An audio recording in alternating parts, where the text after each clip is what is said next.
Good afternoon, YouTube. In today's video, we are going to be going over heavy, light, medium training. So this is going to be my guide to full body training using the heavy, light, medium template.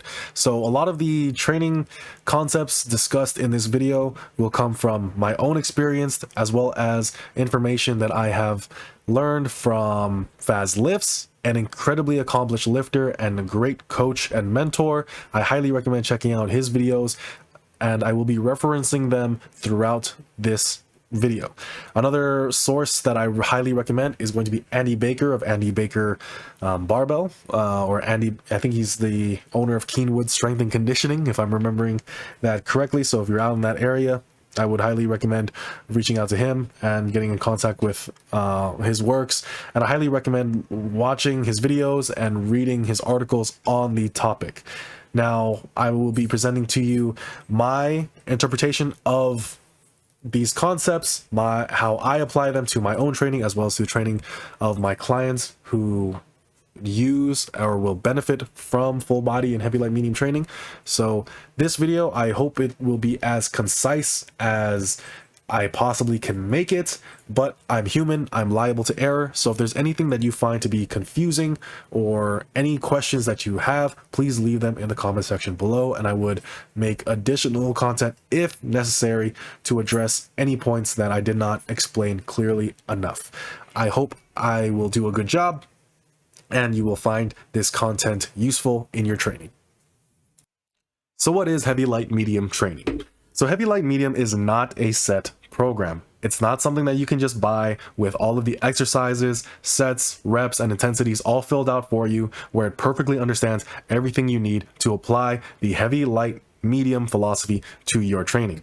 Heavy light medium is a framework. It organizes your training and helps you make educated decisions in relation to how do you get to your goals. It's most commonly applied to full body programming, but you can also just apply it to a single lift if you're training with something like a upper lower. It's something that I've done in the past. Its effectiveness can be disputed, but it's an option. It's if you don't want to apply it to your entire training, but you want to apply it to a specific lift for a short amount of time, that can be done. One thing that I do that might be slightly different from other heavy light medium systems out there is that I have the addition of a bodybuilding day. Now this bodybuilding day, it can be optional for some of you, but if you are a filthy power builder like myself, a bodybuilding day is incredibly necessary. For this to work, however, the bodybuilding day needs to be incredibly similar to a light day, where the exercise selection is not as punishing and you can recover despite training with good effort. So you don't have to have the bodybuilding day, but it is something that I factor into my training and programming when I do make a full body heavy light medium program. So who should do heavy light medium training? The first and obvious answer is people who like full body training. Heavy light medium training is probably the best way to do full body style training. I don't really like the strong lifts 5x5, starting strength 3x5, or other variants such as that type. Grayscale LP, it's a bit better than others, but I'm not the biggest fan of high frequency approaches where you train hard each time you train. So if you like full body training, I do think it's very useful. Another point that I want to make here is that full body training is not exclusive to powerlifters or beginners. While I know it's common to start on those programs such as strong lifts and starting strength and think that's what's going to get you to your best gains for bodybuilding, I won't advocate those programs, but the actual method of full body training is incredibly useful, and many silver era bodybuilding greats trained with full body. So I highly recommend that if you do have bodybuilding goals, to consider this. Becoming proficient and understanding how to manage your training in a way where you have to be very cognizant of the amount of effort you can put in and how you can actually recover is going to be a skill that will carry on with you regardless of how you continue on to train. Whether you do upper lowers in the future, push-pull legs, or train with different pieces of equipment. Doesn't matter. The skills and knowledge you learn about yourself by doing a full body heavy light medium setup is going to be incredibly useful. The next population that I would recommend doing heavy, light, medium towards are people who do want to take advantage of higher frequency training. So let's say you are in a prioritization phase where you are trying to get the most out of your bench or your deadlift or something of that nature. You might hear this called referred to as DUP, and to an extent it can be that, but oftentimes I just find that you're just training to failure with different rep ranges, and that's still just training heavy each time. So when it comes to higher frequency training, to make sure that you actually are going to recover from your training, you do need to make sure that you are not just undulating your sets and reps, but other factors need to go into that, which we'll cover as we continue on with the video. Another thing that I think is incredibly useful for those who are considering full body training or should consider full body training are those who cross train or are required to perform other physical tasks. If you are mainly a runner, but you're trying to incorporate strength training, heavy, light, medium is a great way to get that in. If you practice any type of combat sport, MMA, boxing, Muay Thai, Jiu-Jitsu, wrestling, name your preferred martial arts down in the comment section below. I'm sure there are many who don't get theirs mentioned enough. So leave yours in the comment section below if you do any type of martial art training. And then also tactical populations such as military, fire, police, they have to perform certain physical tasks either at the academy or as an ongoing feature of their job. So if you are in the military and you have to do a PT test every 3 to 6 months, or maybe every year if you're in something like the Chair Force, then that's all fine and dandy. Heavy, light, medium is a great way to manage your fatigue over the course of the year and incorporate cardiovascular and other sport specific training. Another thing that I think is worth noting about heavy, light, medium as a kind of a side note, and something that I really enjoy about this style of training, is that if you find it mentally draining to train the same muscle with multiple exercises in a single day, heavy, light, medium allows you to do one exercise per day per muscle, and you're then allowed to focus incredibly intensely on that movement, on that muscle, on your effort, and that could be a potential benefit for some of you. So if you fall into any of these three categories, I do think heavy, light, medium is something that you should consider and learn as much as you can about, and then relate it back to yourself. So experiment, try things out, do what you need to do to make it work for you. So before we go into the actual concepts and applications of heavy, light, medium programming, there's a couple preliminary issues that I want to get a bit ahead on to kind of frame and to make sure that there's a better understanding about the actual system itself. First and foremost, heavy, light, medium is meant to address a common issue with full body training, and that's training hard 2 session. So like I mentioned, if you do something like strong lifts 5x5, starting strength, or programs of that nature where you're expected to squat heavy every single session and progress every single session, while that is intended to be used for novices, there are many who get into the trap of thinking that they need to apply that too far out into the future, and then they don't know where to go. Then they go on to something like, let's say, the Texas method, which is another incredibly difficult program to move on to, because rather than an actual heavy, light, medium setup, it's more like a heavy, light, heavy. And I'll go into a bit of the details as to why that is. Another example of a poor full body training program that my coach and mentor Fazlift has a great video on is Jeff Nippard's full body program. It's a 5-day per week full body program, but the issue is that each training day is too difficult because you have to realize that recovery across multiple systems in the body is not one-to-one. Your joints and connective tissues, your nervous system, your muscular system, these different parts in your body do not recover at the same rate, and as a result, to expect them to handle very hard-hitting exercises each day can be incredibly difficult. A key concept that is worth learning about is the difference between systemic versus local fatigue. Now, if you only concern yourself with local fatigue, you kind of shorthand yourself in a sense, because the movements that can provide the strongest stimulus for growth are also going to have a systemic cost, and it's a cost that is worth paying in my opinion, but it's not a price you can pay all the time. As a result, you have to manage the two, and the easiest way to do that is to obviously manage load or intensity and volume.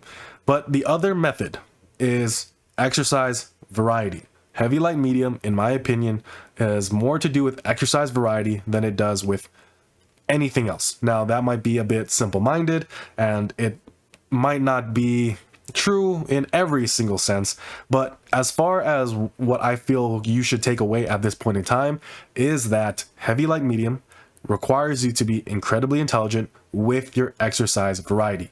Exercise variety is one of the key ways that you manage overall intensity in the program as well as recovery. Quite simply, a hamstring curl versus a Romanian deadlift does not have the same recovery cost, but they train very similar muscles.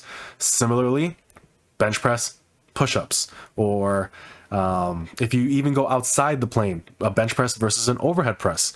I know many people, like, even if you are an incredibly strong bench presser, your overhead press is likely 100 to 200 pounds lighter than your max bench. So even if trained maximally, it's a much lighter variation, and it doesn't require nearly as much recovery as something like your heavy bench pressing. The next thing that I want to cover is a common question when it comes to full body training, and that is, should I train my upper body or my lower body first? Now, there are a couple different trains of thought regarding this issue. The one that I see most commonly from more bodybuilding sources is that you should train your upper body first, simply because there is a wide discrepancy between upper body, the fatigue that upper body exercises give you versus the fatigue that lower body exercises give you. A squat and a deadlift is just objectively more taxing than your bench press. If that is the case for you, and you feel that to make sure that you want the best performance on your upper body lifts, that you need to put your lower body exercises toward the back half of the workout, then do that. Me personally, I'm not the biggest fan of that, simply because, one, I don't like going into physically fatiguing exercises mentally fatigued. At that point in time, I might have already been working out for 30 to 40 minutes at that point. So going into squats and deadlifts just doesn't feel all that great. If I were to do it the reverse, however, there's something about upper body lifts that gets me excited. So a lot of that fatigue that I accumulate as a result of doing lower body exercises just doesn't really faze me that much, because by the time I touch the bench, I'm just like all shits and giggles, essentially. Now, another thing that I think is worth noting is that you should bias whichever you're most likely to skip. If you are likely to skip your leg work, I would highly recommend you put it first. So let's say, for example, you're at the dinner table, you have steak, mashed potatoes, green beans, asparagus, and a cheesecake at the end of the dinner. Let's say you decide to eat each thing one at a time, but you start out with your steak, your mashed potatoes, your cheesecake, and then you just completely leave all those vegetables for last. Unless you just really, really like those fucking vegetables, most people are going to skip them. Now, maybe I'm just being a fat ass and underestimating how much people actually like veggies. I know most of you guys are about that life when it comes to dieting, but I've also been on the other side of it, and I find that it's much easier to eat your veggies when you make sure that you eat them earlier into the meal, knock them out first before you touch anything else on your plate, or you just make sure that you have them with every bite. So you see what I'm saying? If you feel like it's something you're going to skip, don't put it for last, because then that's the easiest place for you to skip it. And then you're going to wonder why you're not making progress there. The other thing that I think is important to consider is environmental factors. Not everyone has access to a private home gym, or not everyone is paying premium top dollar to go to a gym that is uncrowded but has good equipment. So if you're in a busy commercial gym and it has good equipment, but it's also incredibly cheap, meaning there's a lot of people there, you might have to make a decision as to whether or not you want to leave a squat rack or a power rack, do another exercise, and then hope that when you're done with that exercise, there's another rack available. So the key factor here, more than anything else, is just bias what you're likely to skip do that first, get it out the way, and then do what's available to you. If you manage those two things, you're probably going to be fine. When it comes to upper body first or lower body first, oh, I'm going to be too fatigued because I did this. That's more of a, I guess, a mental check. You need to have some amount of mental toughness, and the gym does help facilitate that. Not everything is going to be perfect, and it doesn't need to be to get bigger, to get stronger, to get more jacked, to get leaner. You don't need to be perfect. You just need to do the work and stick to it. That's really 90% of it. The next issue that I want to discuss is whether or not you should do the same lift or different lifts on each day. Now, I'm going to go more into this in a little bit, but the answer that I'm going to give right now is a bit general, and that is it depends on your goals and level of advancement. Can you lift heavy with good form and bracing? And the most important thing here is that it's not can you lift heavy and can you lift with good form? It's both. You need both.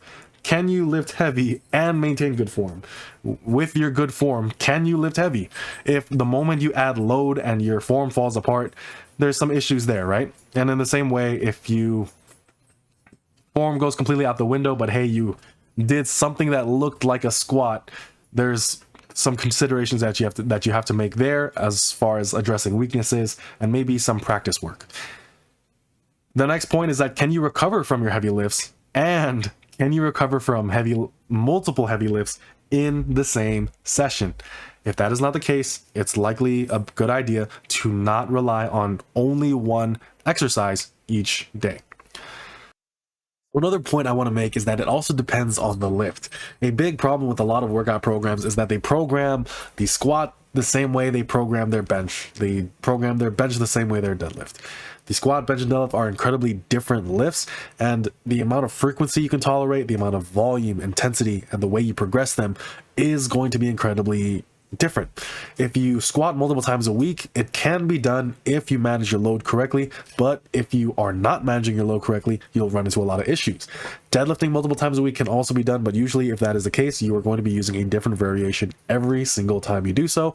So that way, not only does it automatically manage the weight for you, it also challenges the muscles slightly differently, but at the end of the day, you're still deadlifting.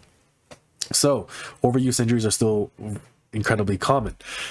So when you're a beginner, yes, you most definitely can use the same lifts for some time. Just make sure that you're doing so with the intention of practice on some days more so than others. But that's really specific towards strength. If you're lifting more so for bodybuilding, there is no reason for you to be super loyal to a certain exercise unless there are limitations in exercise variety due to lack of equipment. All right, so another issue that is likely to occur on a heavy, light, and medium system is more of a mental one. It's more of a thought process one. Oftentimes when I kind of discuss my training method, it's more common in person than it is online, is the idea that in a heavy, light, medium training system, you only are training hard one time a week. Not necessarily the case. It's more like you have one hard as shit training day, but the actual effort of each individual day is still fairly high. Meaning there's one day where it's just objectively more fatiguing than every other day. And it should be. It's the heavy day. But the exercise selection is a big factor of what makes a day light or medium. It's not the effort. So where Jeff Nippard messed up in his full body program is that big basic barbell lifts are present each time he goes into the gym. And heavy leg presses are done very close to squats, and all these other issues are compounding, and there's a lot of potential for overuse and quite simply overshooting your intensities or shooting yourself in the foot because you just can't simply recover from that amount of exercises. Now, something I do want to point out, and I'll go over this more later in the video, is that the more specific you are in your exercise selection, the lighter your light and medium days need to be. The more specific you are, the more you need to manage your load to make sure that your heavy day doesn't get damaged by you overdoing it on the light and medium days. And also to make sure you're actually recovering. If you are doing highly specific work, you're taxing very similar systems. As a result, you're detracting from their ability to fully recover. So you need to be incredibly intelligent in your load selection. So with heavy, light, medium, it's not that you're only training hard once a week. It's not like some Mike Menser high intensity training and then the rest of it is just filler. It's not like that at all. It's more like if on your heavy day and you're more hypertrophy focused, for this example, that's where you do your high bar close stance squats. On your light day, you do your leg extensions. You're not going to pussyfoot your leg extensions just because it's a light day. You're still going to train them maximally. Then on your medium day, let's say you do your leg presses. You are still putting your best foot forward. You're still putting as much effort as you can reasonably recover from on each of the training days: heavy day, light day, and medium day. Exercise selection is the main way we kind of accommodate or adjust the heavy, light, and medium dichotomy and whatnot.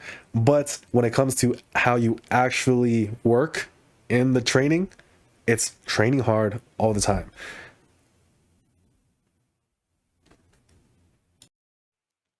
So here is a basic template for a heavy day, so here is a basic template for someone who has strength goals and is running a heavy, light, medium program.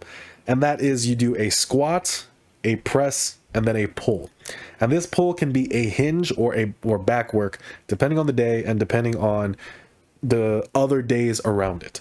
Following that, you could do bodybuilding work. I recommend starting out with only one exercise of bodybuilding work at first, and especially on the heavy day.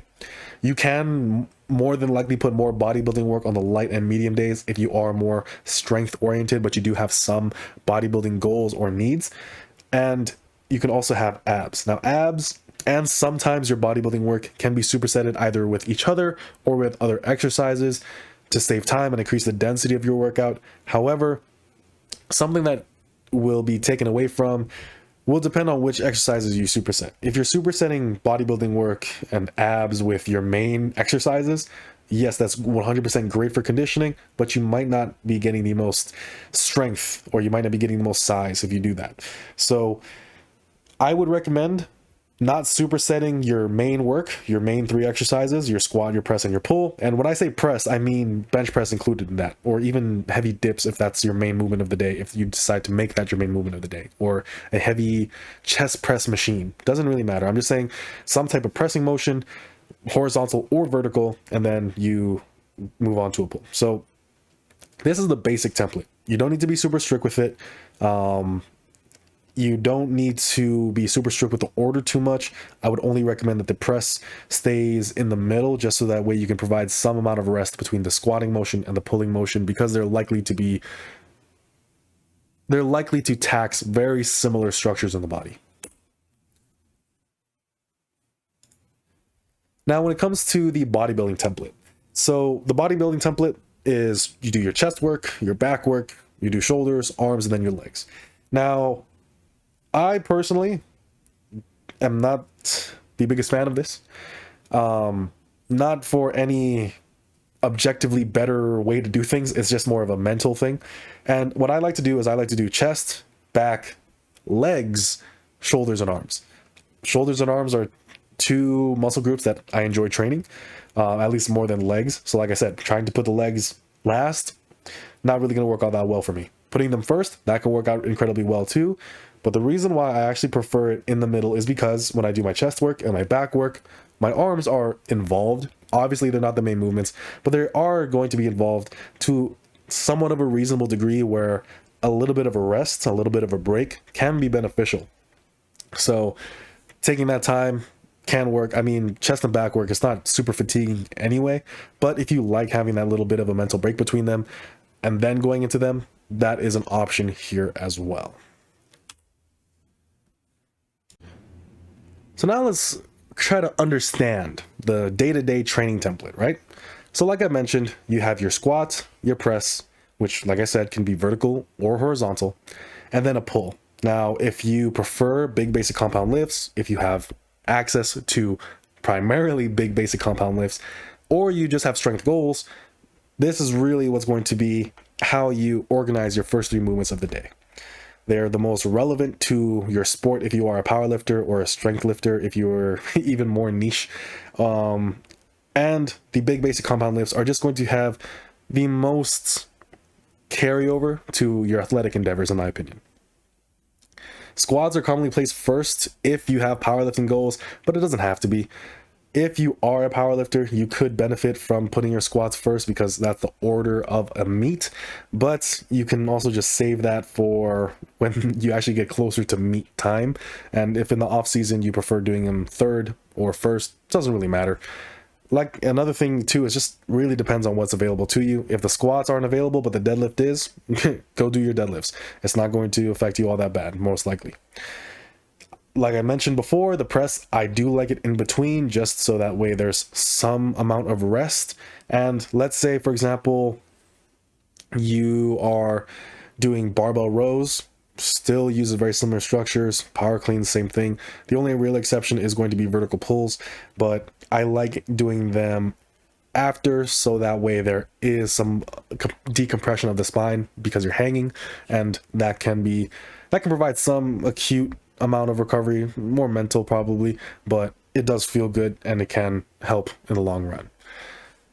After your 3 main exercises, you add in additional bodybuilding work or work relevant to your sport / occupation. So let's say you are on your heavy day. Maybe it's just one exercise, because after doing heavy squat, bench, deadlifts, you might only have one exercise left in you that you can put a sufficient amount of effort into, and that's fine. But then on your light day, because you're doing lighter variations, you're doing more stimulus to fatigue friendly exercises, that could be a lot better for you, and you can put in more work into, let's say, an hour time frame, because the work that you're doing, it just is not as taxing and doesn't require nearly as much time in between sets as would a bench or a deadlift. So a light day likely will have more exercises to it, but it's still a light day because the exercises that you're doing are just easier to recover from. Now, let's say you're not necessarily focused on too much bodybuilding stuff. Maybe not even powerlifting stuff. So your heavy movement is not even the big 3 or another barbell lift. It could be a machine of some sort, right? But you have goals that are related to your sport or occupation. So let's say sled work, or kettlebell swings, or maybe some rounds on the bag even. Let's say that, like, if you were training for boxing or MMA and you have different types of training, maybe on your light day all you do is shadow box and use the slip bag. On your heavy day you actually hit the heavy bag, and then on the medium day you're doing some type of partner drill. Who knows? You have different levels of intensity that you organize your training around, so that way you can recover better. That's really the big idea here. The more exercises you put in, you should bias the least fatiguing exercises you can choose. So if you're on the heavy day, the light day especially, medium day also, if you want to do more than just one hard exercise on the heavy day after your main lifts, then you're going to have to choose significantly lighter variations than otherwise. If you do squat, bench, deadlift, and then after your deadlift you do barbell rows, you're probably wiped at that point, and you should just, pack it up, go home. But let's say instead of doing barbell rows, you do shrugs and cable rows, or dumbbell rows and hamstring curls or barbell curls or something of that nature. Yeah, that can be done, because the last 2 exercises that you're adding on just aren't that fatiguing. So now we get into the fun stuff. So first we're going to go over the heavy day. So heavy in the context of heavy, light, medium does not exclusively mean high intensity. It can also mean high volume. So let's say with a conventional heavy day, in terms of intensity, that's 85 to 95% of your 1 rep max, where you're performing 3 to 10 total reps. So if you're doing something like 3x3, maybe a 2x5, like a top set of 5 followed by some back off work at a lighter percentage, that would count as a high intensity heavy day. But a heavy day can also be your day with the most volume, and this volume will usually be done in the 70% to 85% intensity window with 15 to 30 total reps. Usually it can be more, it can be less, but usually this is your day where you are pushing either the most volume or the most intensity with the most difficult exercises in your program. So, as I mentioned before, you should have made a little bit of a list regarding the exercises that are going to be on the heavy day, the light day, and the medium day. If you are more of a power lifter, more of a strength focused lifter, then specificity is what's going to determine that more than anything else. If you're more so a bodybuilder, it's going to be more related to load. So just want to bring that idea back in terms of what you'll choose on the heavy day. So don't get it stuck into your head that heavy only means actual weight on the bar. It also means volume. Your light and medium days should be both lighter in comparison to the heavy day, and it should also be done with less volume than the heavy day. But it's still a consideration you should purposefully make when you're designing your heavy day. Now, when it comes to exercise selection, right? Like I mentioned, it's your most specific and your strongest day. I do not care if you don't squat, bench, deadlift, if you don't do the barbell lifts, doesn't matter, right? I'm not saying that to have a heavy day, you need to have those lifts, but even if you're not doing the quote unquote competition lifts, you are still using some variation of the squat, bench, or deadlift. So even if it's a machine, the hack squats, leg presses, those can be put on heavy days if that is the heaviest variation in your arsenal. So if you have if you have leg press, leg extensions, hack squats, or let's say leg press, Bulgarian split squats, and leg extensions, you have 3 exercises. Allocate one to each of those days. That's the one that goes on that day. So obviously hack squats in that scenario, or leg press would be the heavy day, leg extensions can go on the light day, and Bulgarian split squats can go on the medium day. So make a list, categorize them in relationship to one another, your ability to recover from them, and your performance on those lifts. If a certain lift just completely wipes you out, maybe that should go on your heavy day because it's your high stress variation. If there's a lift that's just objectively heavier than all other ones, that's the heavy day lift. And like I said, this can change depending on what you choose. So now let's talk about sets, reps, and progression on the heavy day. The heavy day is the day that you actually plan your progression on. The light day progresses in relation to your heavy day. Very similar logic can be applied to the medium day. Like we mentioned, it's either a high intensity day or a more higher volume day with moderate intensity, right? So you'll commonly see 3x5s, 5x5s, 4 sets of 4, 4 sets of 6, 4 sets of 8, your 1 to 3 sets of singles, doubles, and triples, your 8s, 5s, and 3s, or 8s, 5s, and 2s. All of that will be placed on this day. The key thing here is not the sets and reps.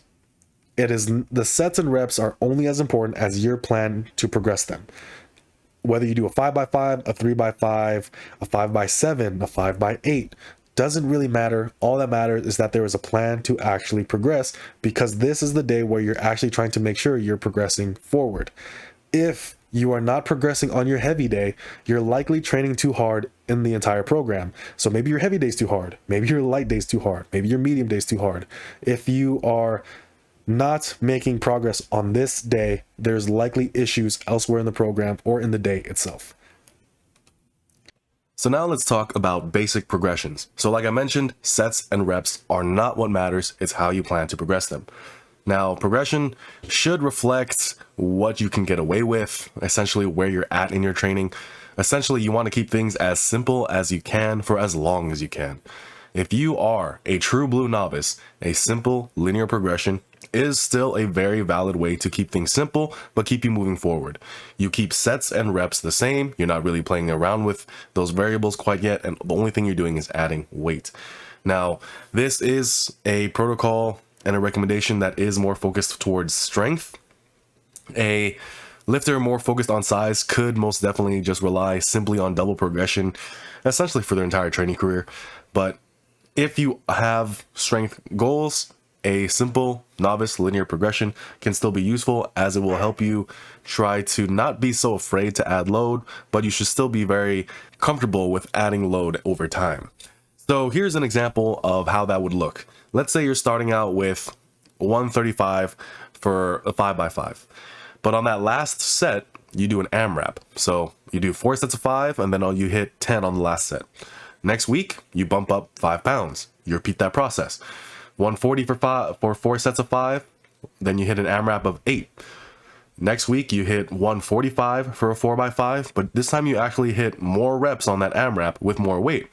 Boom, you're getting stronger, keeping things simple for as long as possible. You continue that cycle all the way up until around 185, where you miss the 5x5. Whether you get maybe 2 sets of 5, but on the 3rd set you don't hit it, or you get to that last set of 5 and that's where you don't hit it, that's totally fine. What you'll do is you'll reset.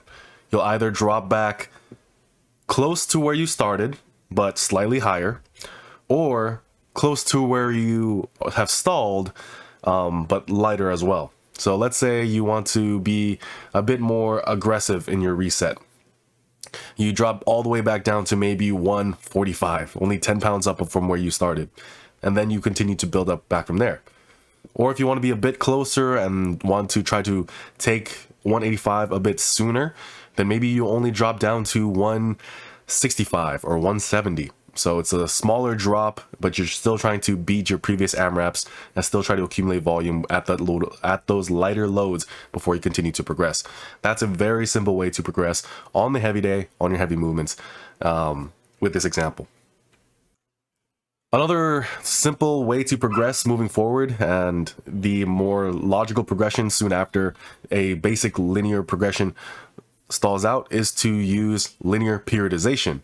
So let's say you start out with 5 sets of 10 at 60%, then you move down to 4 sets of 8 at 65%, 4 sets of 6 at 70%, 3 sets of 6 at 75%, and so on and so forth. The key idea here is that the heavier your workouts get, your sets and reps drop to accommodate that. Whereas previously your sets and reps were staying the same, now they're dropping to help allow you to continue making progression with heavier loads.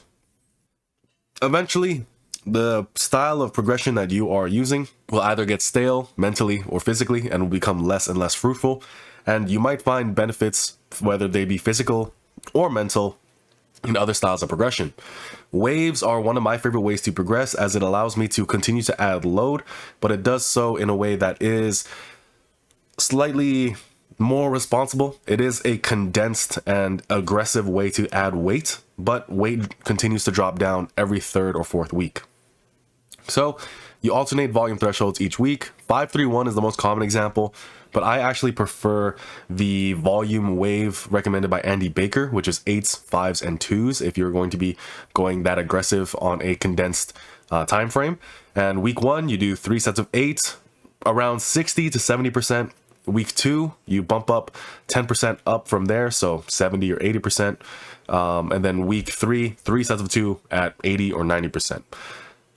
If you want to be a bit more aggressive, you can use the recommendations I outlined here.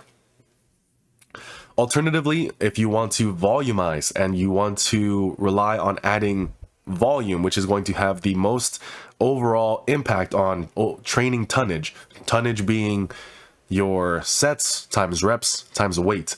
Adding sets is going to have the biggest impact on that. Adding reps, adding weight, it does increase those values, but not nearly as much as adding a whole other set. So step loading is a very common way of doing things. It's really useful for adding on mass and helping you just be more prepared to handle heavier loads as a result of you doing so much more volume. So it's a great way of going about things. So let's say you start out with 60% and you start a 3x10. Next week you do 4x10. Next week you do 5x10. You add weights and you drop back down to a 3x10 again with slightly more load, or you might need to drop down to 3x8 to accommodate those heavier loads. Moving forward, you might even go into something like a block, which allows you to kind of phase potentiate, meaning that the work you do for a certain amount of time prepares you and primes you for future hard efforts. Or by you doing 8s, fives feel easier. By you doing fives, the threes will feel easier. Juggernaut is very similar to this. You do a 10s phase, a 8s phase, a 5s phase, and a 3s phase. Week 1 is a 5x10, then you go down to a 3x10, and then you do one hard set at 10. Then you go into the next phase where you repeat that process, and the work that you did in the 10s phase potentiates your ability to work hard in the 8s phase. Same thing with Fazlifts, 8s, 5s, and 3s, where you stick with 8s until you can't. So let's say, for example, you are doing 135 for 3 sets of 8. You keep adding load. Eventually, you fail to hit 8 on that third set. So what you do is you just scrap that third set. Once that third set is out of the equation, you're still continuing to add load every single session until you fail to hit 8 on the second set. And then you're essentially just continue pushing to a new 8 rep max every single time you go to the gym until you don't hit 8. After you fail to hit 8 for that single set, you drop down to the 5s. So you go from 1 set of 8 to 3 sets of 5. And then you continue making progress from there. The key benefits, or some key concept that I would like to keep in mind when it comes to block periodization, is that it just educates training decisions elsewhere in the program. In contrast to a linear progression or a linear periodization, honestly, they're not that different. It's just that a block gives you a bit more insight into what you can do elsewhere in the program. So let's say, for example, in a linear progression, it only tells you what to do on the main lift. But in a block periodization, if you are in a higher volume block, you can bias your exercise selection towards something that benefits more from higher volumes, or you do higher volumes in those other areas of the program. Kind of touched on a little bit of this, but I kind of want to reiterate them, right? How will I know the amount of work I'm doing is enough or the right amount? One key topic or one key concept that I really like is that the right amount of work rarely feels like the right amount of work. When I was doing conjugate, 500 pounds on my deadlift felt incredibly difficult. It was a grinder. Despite doing max effort stuff all the time, every single week, it was difficult, but I got it. Then I started training with Faz, and I used a higher volume approach and a different way of kind of going about things. Wasn't maxing out nearly as frequently. I did singles, but it was only marginally heavier than my rep work for the day. And what I found was when I did a deload, and I was just going to be going for, like, I hit 500 pounds on a deload, and it was just the easiest, lightest thing I've ever done in my life. There was no difficulty whatsoever in the motion, and I was just entirely surprised because up until that point, I didn't touch anything above 365, and especially not anything above 405. So the right amount of work, it doesn't always feel like the right amount of work. So that's one thing I want to get across. Now, the next thing is that because the heavy day is the day that is the most dependent on making sure you actually progress, meaning if the heavy day is not progressing, the program's not working. Let's make that the assumption, I guess.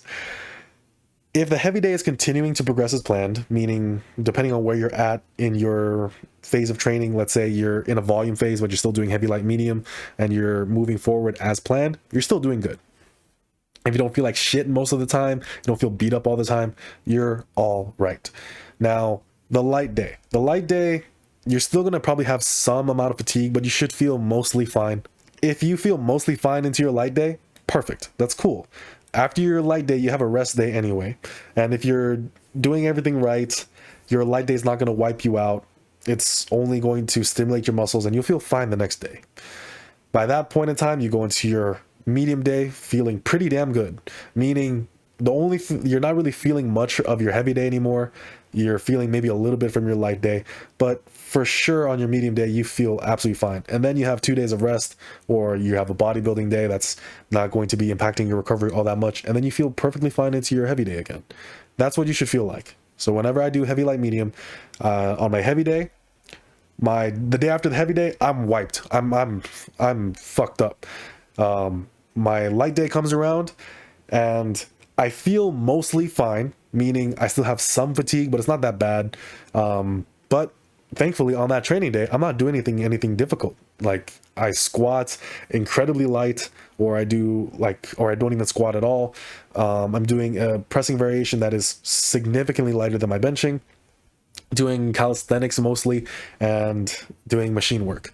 There's nothing present in that day that presents a high systemic fatigue cost. And then after the light day, there's another rest day, and I feel fine. When I go to my medium day, I feel ready. I feel ready to handle something close, something higher intensity, something with more volume.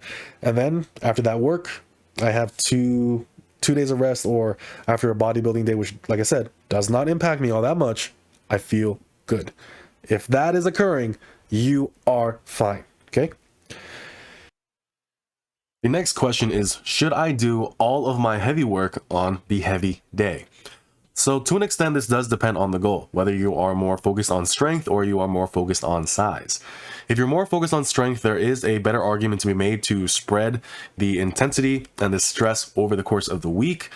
However, I am not fully bought into that idea, quite simply because if you were to do this, that means on your heavy day, you do have a heavy movement that is then going to be surrounded by 2 other harder days of training.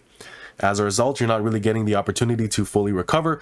And while that does mean you are going to have days that are of a higher amount of stress and will need more recovery, you're allowing recovery to occur uninterrupted, at least to an extent. So what do I mean by this? A common recommendation I see is, let's say on the heavy day, you squat and bench heavy, but your deadlift is more moderate. And then on your light day, the entire light day is light with every other exercise with the exception of your deadlift. The problem with this is that you are now only 2 days removed from a moderate intensity deadlift variation going into your heavy one, and then 2 days later you then have to do another low back fatiguing exercise. That could present an issue for some people.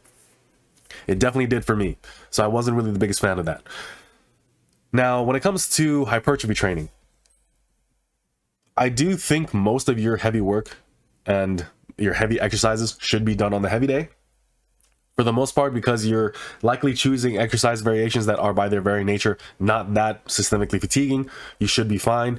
And with the heavy day, you do have to accept that this is going to be your high stress day. This is going to be the day that will require the most amount of recovery afterward.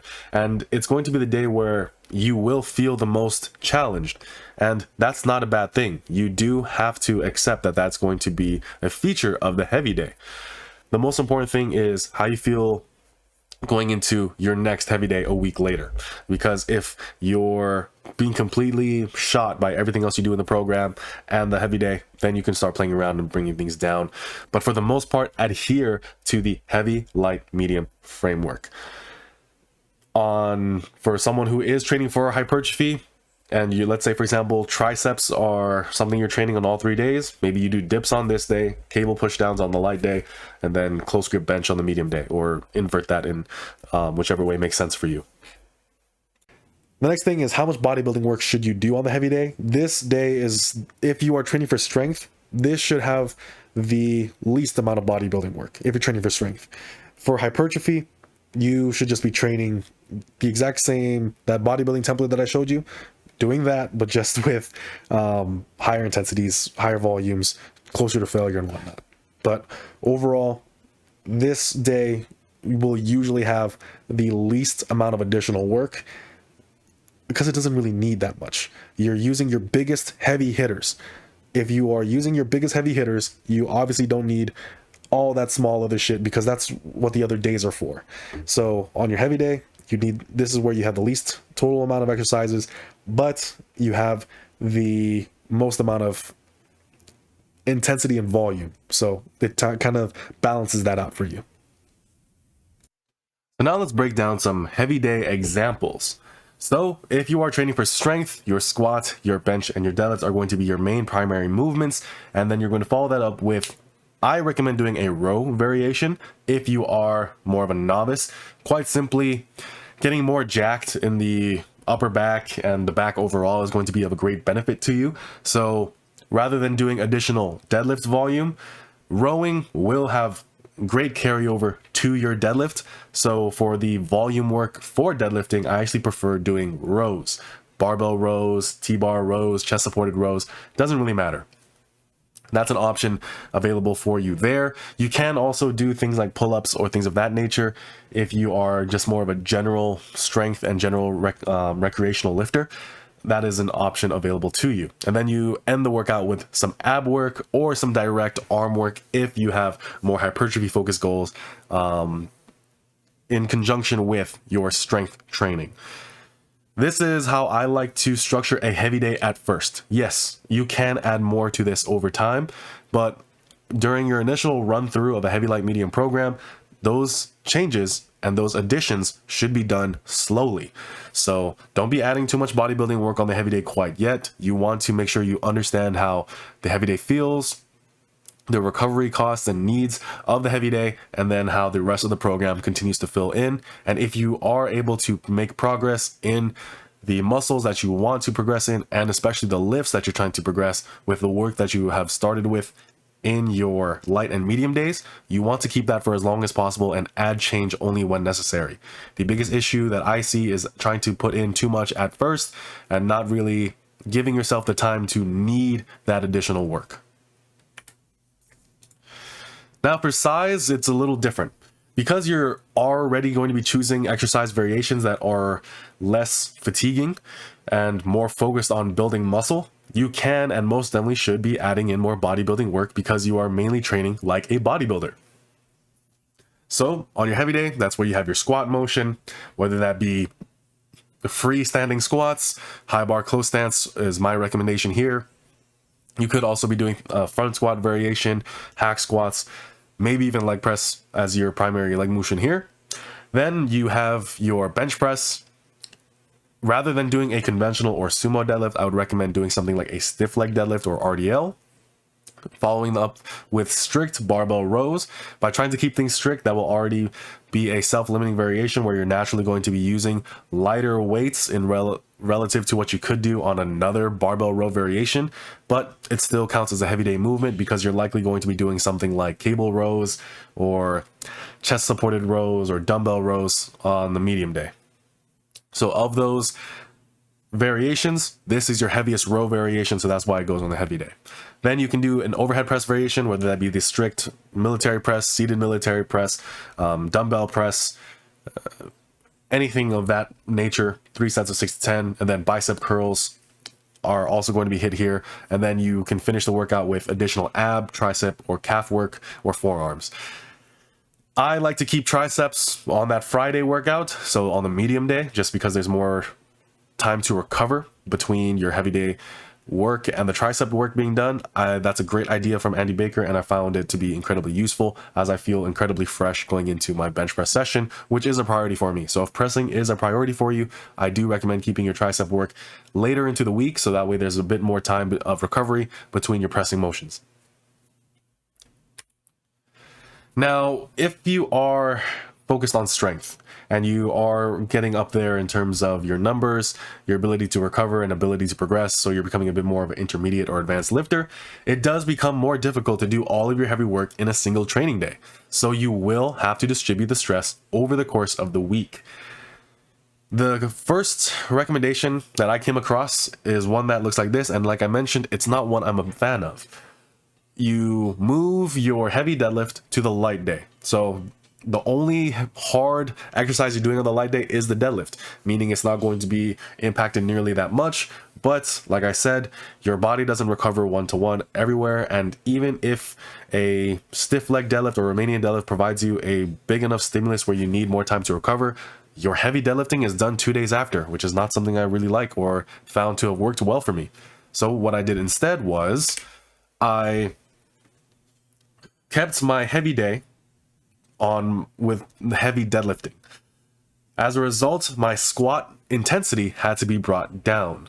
On the light day, I'll still squat, I'll do overhead pressing instead of benching, and for my back work, I'll tend to do pull-ups. It's completely different from the deadlift, so the line of specificity is just completely broken, essentially.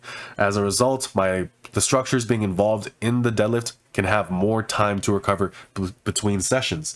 And then so that means I deadlift Mondays and Fridays. Then there's a big gap of rest in between each session. So I have 2 days of rest after stiff leg deadlifts and Romanian deadlift, which are less fatiguing. So I do feel fine with 2 days of rest, but with heavy deadlifting, I need closer to 3 days to feel good until my next session of pulling from the floor.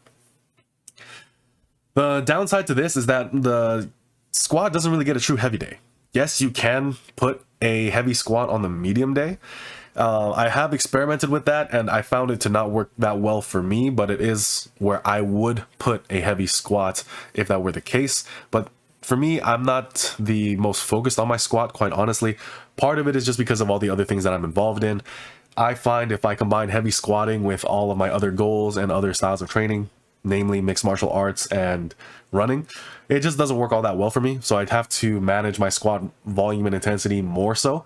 And deadlifting doesn't really get in the way of that. And so I focus primarily on my bench and my deadlift, partly out of passion, partly out of preference, but mostly out of I just don't like squatting. So, but it is something that you have to consider the more things you put in. If all you're doing as far as like physical training is lifting weights and building muscle and getting stronger, yeah, your heavy squat could most definitely be your medium day. But maybe the movement that you choose here should still be a variation rather than, let's say, a low bar.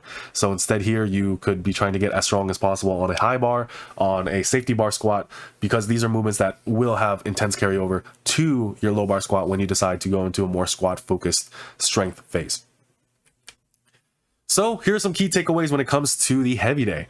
The most important thing is that you want to make sure that you are trending upward over time, whether that be your sets, reps, or weight. These are things that should be planned and especially observed. If that's not happening, your heavy day is not working, your heavy, light, medium is not working.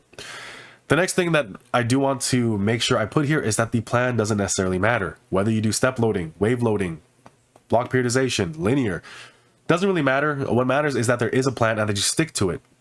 You stick to it long enough to know whether or not it's working, whether or not it's effective for you. So you adjust one variable at a time, sets, reps, weight, you exercise selection, and you make an accurate assessment of its effectiveness or lack thereof. There's no such thing as just purely unproductive training. Training works. Working out works. The best way to build muscle is to just work out. Now, when it comes to what is optimal, quote unquote, optimal, and what's best for you, that is a result of trial, error, and experimentation. You need to make sure that you commit yourself to your experiments long enough to actually get a good measurement. So when it comes to heavy, light, medium, like I said, it is not a program because you have to go through multiple trials and errors to make sure that it works for you.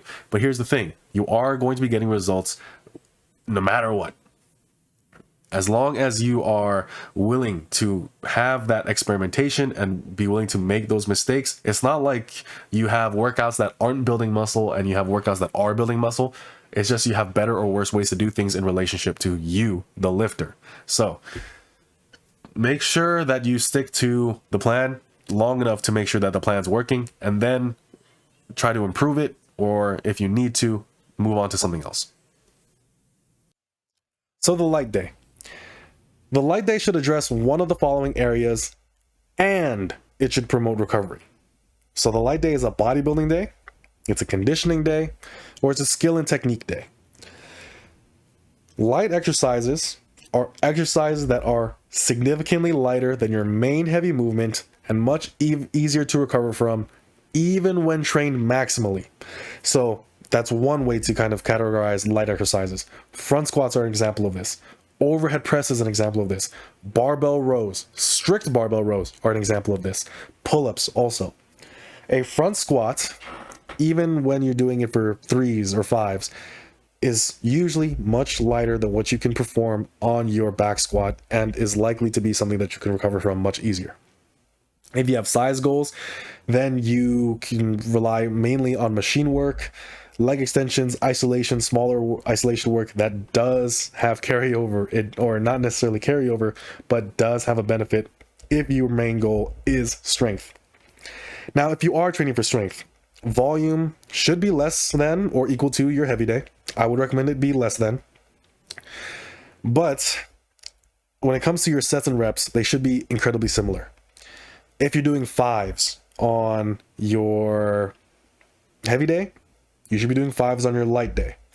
So you're combining a drop in intensity and a training significantly far from failure to result in a light training day. Now that usually applies to movements that are incredibly specific. So the more specific you are in your training, meaning the more your light day exercise looks like your heavy day exercise, that's where you need to make sure you're training with similar sets and reps and a significant drop in intensity. So if you're doing things like pause squats, tempo bench or speed bench or pause deadlifts, these variations look very similar to your heavy day work. As a result, you're not just your exercise selection is not how you're managing light, your what defines a light day. Now load management has to become a variable. It has to become a factor. Certain exercises by their very nature manage load, but that's not always the case, especially when you're doing a variation that looks like your heavy lift. I probably reiterated that point a bit too much, but I think it's worth pointing out because the more frequently you do a movement, the easier it is to mess up a heavy, light, medium setup. Another thing that you can do on the light day is to actually do GPP, or general physical preparedness. If you are more athletically oriented or something of that nature, sled work, calisthenics, back extensions, and kettlebell swings can be put on this day, and they will usually have a positive effect on recovery. It's kind of like active recovery in a sense, but also some forms of exercise in this manner, they don't have an eccentric component, and as a result, your soreness, you're likely not to get that sore, and it will help you alleviate some soreness. And then, of course, machines are just much less systemically fatiguing. So a leg extension versus a squat, a machine chest press versus an actual bench press, they just don't tire you out nearly as much. So now let's talk about some progression. So like I mentioned earlier, light day is actually going to progress based off the heavy day. Your light day, your intention with the light day is to not turn the light day into a heavy day. It's for the light day to just get naturally heavier as a consequence of the heavy day. So for strength, the light day progresses in relation to your progress on the heavy day, and it will automatically intensify as the heavy day gets heavier. Now for bodybuilding, this is a bit different. Exercise selection is what's going to take care of most of your fatigue issues, meaning you're using just naturally lighter variations of the exercise, or exercises that train the certain muscle group in a way that's locally fatiguing but not systemically fatiguing. And you can train with 8 to 12, 10 to 15, or even up to 20 reps and rely on basic double progression and still be okay. So let's say, for example, on a heavy day, you are doing overhead press. On a light day, you're doing lateral raises. Even if you train that to failure, I'm not going to think that you're going to be absolutely wiped as a result of doing that. The exercise selection has taken care of your fatigue management because the exercise you selected was just that light. Even when trained maximally, you still recover. That is the intention of the light day. So here's an example. Let's say, for example, on your heavy day, you do squats. Light day, leg extensions. On the heavy day, you did bench. On the light day, you do dumbbell overhead pressing or chest flies. You do deadlifts. On this day, you do hamstring curls or back extensions. Then you do direct bicep work and some direct upper back or lat training. That's a good bodybuilding day right there. And let's in relation to your heavy day, even if you did squat, bench, deadlift on that day, or if that's, let's say you are doing a heavy day where you do hack squats, chest press, like machine chest press, Romanian deadlift, chin ups, and then abs. This light day will be a good supplement to that. Now let's say you want to do a bit more of a GPP kind of workout, right? Let's say you do goblet squats for your quads, or jumps or lunges or sled work. I'd probably bias more so towards sled work personally, but because jumps and lunges can be fatiguing if you're not used to them, I would say. But if you're using body weight, you're probably going to be fine. probably being fine is not the best recommendation or not the most responsible recommendation, but it is lighter than your barbell squats on that day, so I think you should be fine. Now, on your chest pressing, you can do push-ups. Dips are a bit of an issue here because dips are heavier by their very nature because you're going to be pushing your body weight. Now, if you're a light individual, maybe not that big of a deal, but if you are light, maybe you're light because you're not, you know, the most jacked, and to do dips, you kind of have to have weight to you, ironically. So dips can fit here because it's still a calisthenics exercise, but I would bias more towards push-ups or dumbbell overhead press, deficit handstand push-ups. Even something calisthenics based is a great light day exercise. Then kettlebell swings, back extensions. Good mornings can go on a light day if you want to have high specificity and high frequency with the hinge movement pattern, so that can go here. When it comes to how I like to set up, let's say GPP work, I like to do every minute on the minute. So at the top of the minute, I do the exercise for however many reps I prescribe to myself, and then I have the rest of the minute to rest, and then I restart. Or you can do intervals, you know, like Tabatas, or let's say 30 60s, 60 120s, things of that nature. Circuits are another one. So let's say you do 2 laps with the sled, do 1 minute of push-ups, or 10 20 30 push-ups, and then you do like 10 30 kettlebell swings. Boom, light day. If you're doing a GPP day, I think GPP days should be much shorter than, let's say, if you did a light day that looks like a strength light day or a bodybuilding light day. A GPP day should be like 30-45 minutes tops. When it comes to your light day for strength or bodybuilding, it can be in similar length, but it should be shorter than your heavy day. So, as I mentioned before, and it bears worth mentioning again, because like I said, this is something that I see messed up a lot of times in full body training, is that the more specific you are with your exercise selection, the lighter you have to train. So if you are doing back squats on Monday, your heavy day, and you do pause squats on this day, you should be far removed in terms of intensity, because you're doing a back squat on Monday and a back squat on Wednesday. Lower the weight as a consequence of that. Now let's say you do front squats. Unless you're incredibly jacked and strong, where, you know, your front squat actually is super close to your back squat weights, then there might be an issue here. But for most people, I actually find that your front squat honestly is within that 40 to 60% of 1 rep max already, so you're fine. For speed benching, you're lifting much lighter loads, or tempo benching, you're lifting much lighter loads for similar reps, so you're really, really far from failure, but you're giving yourself that opportunity to work on technique. So on for a strength lifter, your light day is a technique kind of day. Deadlifts, you can do 5 to 8 sets of 3 for speed, or you can do good mornings and back extensions. Now, like I talked about earlier, I recommend doing the same number of reps as the heavy day, so that way you are training far from failure and just getting quality touches and technique, and so that you're just training with just enough. Now, when it comes to the sets, I prefer a ratio of, like, let's say 2 to 1, or like half. So if you're, and round up, you know, so for example, if on the heavy day you do 5 working sets, on the light day do 3. On the, let's say you do 4 heavy sets on your heavy day, do 2 sets on your light day. That's a blanket recommendation, kind of arbitrary, but it's a good place to start. The most important thing is your starting point. All of this information is meant to be used as a starting point, and then you're supposed to adjust things over time. That's why this is not a program. It is a framework. It educates certain decisions.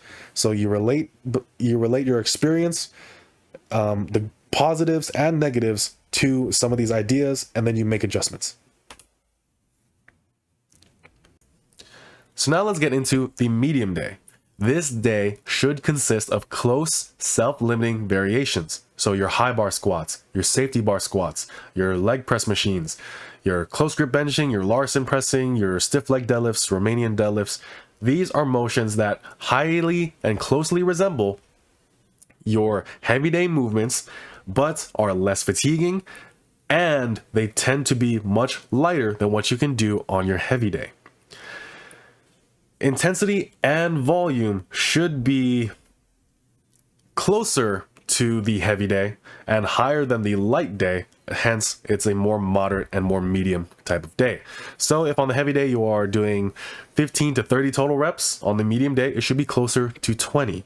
The reason why it's set up like this if you are training for strength is that this day is at the most danger of turning into another heavy day. As we've already established a while back, is that heavy does not just mean high intensity, it also can mean high volume. If you have a heavy day and then a intensity day, that is 2 hard days of training.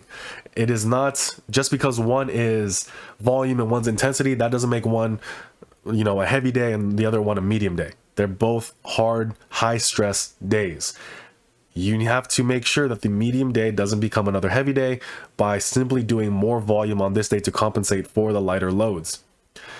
Now, there are some exceptions that you can make here.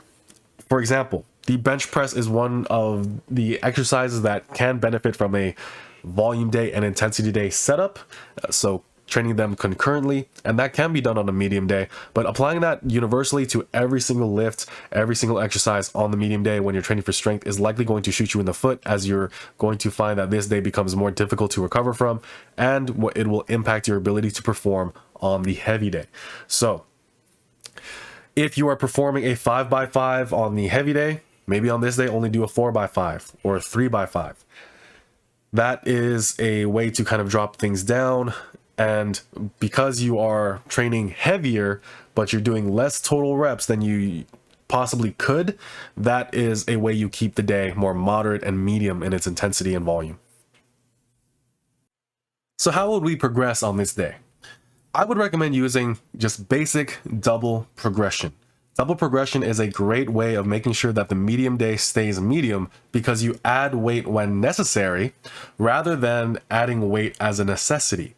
On the heavy day, you are making a planned jump and increase in volume and intensity. Whereas on the medium day, things stay stable until they need to increase. So if you are doing something like the rep goal system or an evolving rep range, do 3 sets of 5 to 8 reps and you only add weight when you do 3 sets of 8. It allows the medium day to not be too difficult, but it still allows it to progress. So now you're doing less overall work than the heavy day. So you're doing less overall volume and intensity. You're using a self-limiting variation, and you're adding weight when it makes sense. Rather than forcing progression, you are letting it happen more naturally. This will allow you to recover better, and it will not negatively impact your performance on the heavy day. So now what I'll leave up on the screen are some sample heavy, light, medium programs. This first one is primarily more so for strength, and it encapsulates everything that we've been covering in these past couple slides.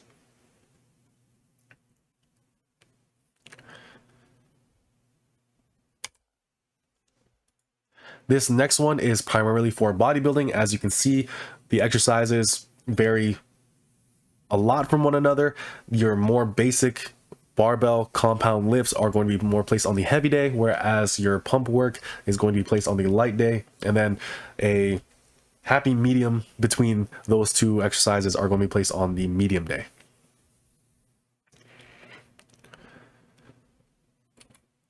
So now let's talk about some exceptions and other details. Exercise order can be changed based off of convenience. It's something that we've kind of touched on when we talked about the heavy day, depending on the exercises and work that you do. So let's say, for example, on your heavy day, you have squat, your bench press, and then you do deadlift. But for your accessories, maybe on one of the exercises, you do close grip bench. If you are working out in a crowded gym and there's no guarantee that you'll have access to the bench after the deadlift, it might benefit you to just do your close grips immediately after the bench press, and that's perfectly fine. If you are training at a home gym and you only have access to certain exercises, on your heavy day, you could do your low bar squat, then a high bar squat, follow that up with an overhead press to give you that musculature some time to rest, and then you do back extensions, good mornings, stiff leg deadlifts, or Romanians. As we've covered tricep work, I would bias that to be placed onto the Friday workout so that there is more time in between your tricep work and then your next heavy bench day. And another thing that you can do with a 4-day heavy light medium program is to still use a 3-day per week training schedule. So let's say you only train Mondays, Wednesdays, and Fridays due to other responsibilities such as work, family, or school. And that means on Monday, you have your heavy day, Wednesday, you have your light day, Friday, you have your medium day. Your next workout is Monday, and that day could be your bodybuilding day. Or if you want to extend the training week to go outside of a 7-day period, on Mondays, you can have your heavy day. Wednesday, you do your light day. Friday, you have a medium day. You do your Saturday bodybuilding day immediately after the medium day, and then you take 2 days of rest.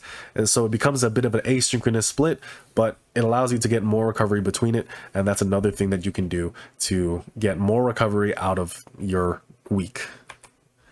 So now let's get into some closing remarks. Hopefully this video has been of use to you. If there's any questions, please leave them in the comment section below. If there's anything that you feel I have missed out or have potentially even got wrong, I would be more than happy to hear your thoughts and continue to learn from information that you have experienced when you've implemented heavy, light, medium, or full body programming. So I just want to close out the video by saying full body programming is a time-tested method to build both muscle and strength. There's a lot of different ways to do it, so it makes it a incredibly useful and flexible training template. Heavy, light, medium is a way for you to organize your training and for you to make your own program. The purpose of heavy, light, medium is to manage recovery while still training hard. If you are very much someone who likes to train incredibly difficult, but you're finding issues parsing out the work that you do over your current split right now, a heavy, light, medium system can help you with that. The way you manage volume, intensity, and exercise selection is a great way to make sure that you're still allowed to put forward your best effort every single time you go into the gym without absolutely burning yourself out. So I hope this video was of use to you. Please consider liking, commenting, and subscribing, sharing the video to anyone who is of interest into full body training. And if there's any other topics, styles of programming that you would like me to cover on the channel, please leave that in the comment section below as well. Thank you so much for watching. My name is Carlos the King, StanceRank.com, and I'll see you in the next one. Peace.